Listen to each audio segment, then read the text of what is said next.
In a landmark decision that will be studied for years to come, the Supreme Court has struck down the legal foundation of former President Trump's sweeping tariff order, a move that had reshaped America's approach to global trade and economic policy. The ruling is a political earthquake, sending shockwaves through the halls of Washington, rattling investors on Wall Street, and reaching into the living rooms of American households across the nation. The justices declared that using emergency powers to impose billions in tariffs was an unconstitutional overreach, setting a precedent that will limit executive authority for generations. This decision dismantles a key pillar of the Trump administration's America First agenda, unraveling years of trade policy, and redefines the limits of presidential power in a way that few anticipated. Businesses that fought the tariffs in court have won a victory few expected, with immediate and profound consequences. For many companies, this means relief from crushing costs and a chance to rebuild supply chains disrupted by years of trade battles. Manufacturers and importers, who have struggled under the weight of unpredictable tariffs, now see a path to stability and growth. The decision is already prompting companies to reconsider hiring, investment, and expansion plans. The court's decision is more than a policy reversal. It's a fundamental rebalancing of power between the executive branch and the law, reinforcing the system of checks and balances at the heart of American democracy. The justices drew a firm line. National emergencies cannot be used as a blank check to rewrite economic policy. This ruling sends a clear message to future presidents. Extraordinary powers have limits, even in times of crisis. The impact will be vast, promising financial relief for businesses and potentially lower prices for families. As tariffs are rolled back, the cost of imported goods is expected to drop, easing the strain on household budgets. From electronics to automobiles to everyday groceries, Americans could soon see lower prices at the checkout, making life a little more affordable for millions. Political alliances will shift as both parties rethink their trade platforms. Lawmakers are already debating new approaches to economic policy, and the ruling is forcing a rare moment of bipartisan reflection on the limits of presidential power. For Americans, this could mean an end to the higher prices that have burdened family budgets for years, and a renewed sense of stability in uncertain economic times. The Supreme Court has not just interpreted the law, it has altered the course of the American economy, and its decision will echo through every corner of the nation for years to come.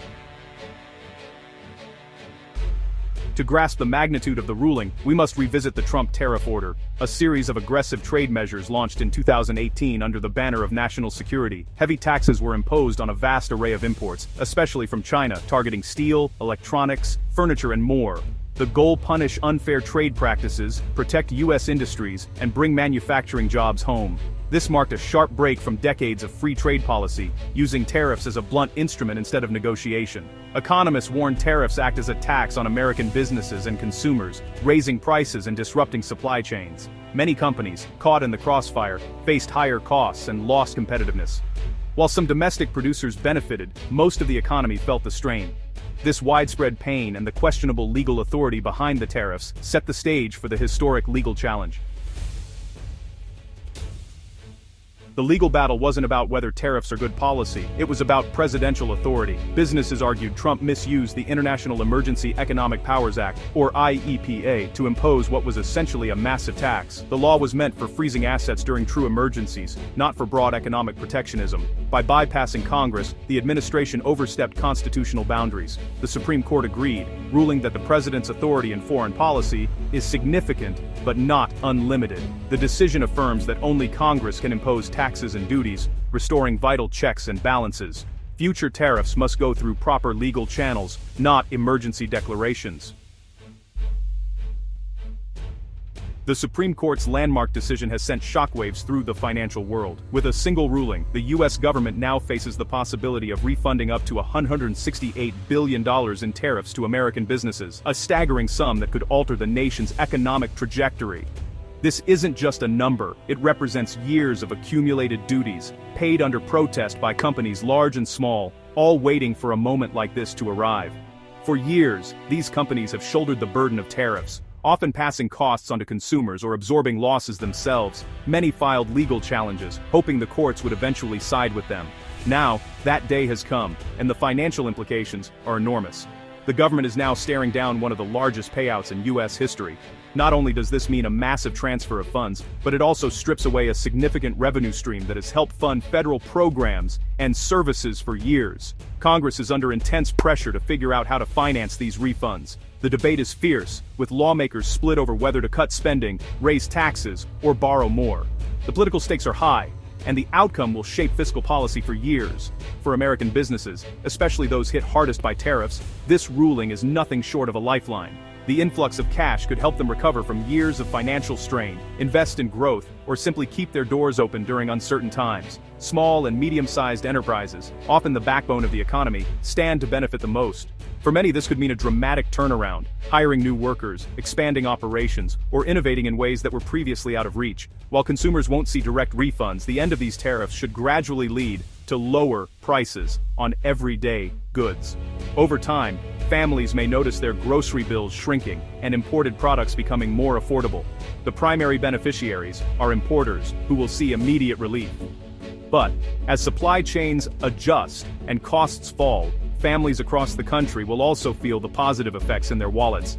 In essence, the government's fiscal headache is turning into a financial windfall for businesses. The contrast is stark. What's a loss for one side is a gain for the other. The ripple effects of this decision will be felt for years, reshaping the economic landscape, influencing policy debates, and altering the fortunes of businesses and families across America. Wall Street reacted instantly to the Supreme Court's decision, with stocks surging as investors anticipated a more open trade environment. Sectors most exposed to global trade, retail, electronics, logistics, led the rally, expecting lower costs and higher profits. Companies dependent on global supply chains saw their outlook brighten overnight, but not everyone cheered. Domestic steel and aluminum producers, once shielded by tariffs, saw their stocks dip as competition returned. The market is shifting, rewarding globally integrated businesses and challenging those reliant on protectionism. Investors are now betting on efficiency and global competitiveness. The ruling marks a dramatic rotation in market leadership. In a post-tariff world, adaptability and scale are key. Wall Street's message is clear: global trade is back in favor. The effects of the ruling reach far beyond Wall Street, transforming not just the financial sector, but the real economy that touches everyday Americans. This decision marks a turning point, sending shockwaves from the heart of the financial world to the streets where people live and work. Corporate giants like Caterpillar and Nike, which have long been burdened by tariffs and the uncertainty they bring, now stand to gain massive refunds and significant cost savings. These companies, which employ thousands and drive innovation, are suddenly freed from a major financial constraint. With these savings, they can reinvest in their businesses, expand operations, hire more workers, or return value to shareholders through dividends and stock buybacks. The ripple effect of this newfound financial flexibility could mean more jobs and better wages for employees. Major consumer brands and retailers will see their profits rise. And with increased competition, many may choose to pass some of these savings on to customers in the form of lower prices or improved products and services. But perhaps the biggest relief comes for small businesses. These Main Street shops, which have struggled to absorb higher costs and compete with larger firms, will finally get a break. For many, this could mean the difference between staying open and shutting their doors. Lower import costs translate directly into better profit margins and more competitive pricing for Main Street shops. This allows them to attract more customers, invest in their communities, and even consider expanding their offerings. For American families, the end of the so-called tariff tax should gradually lower prices on everyday goods, from groceries to clothing to electronics. Over time, these savings add up, making a real difference in household budgets. This acts like a small but meaningful tax cut, putting more money back into the pockets of families and helping them manage rising costs elsewhere. The decision revitalizes businesses of all sizes, from global brands to local stores, creating a more level playing field and encouraging growth across the board. It's a broad-based economic stimulus driven by the rollback of a costly policy.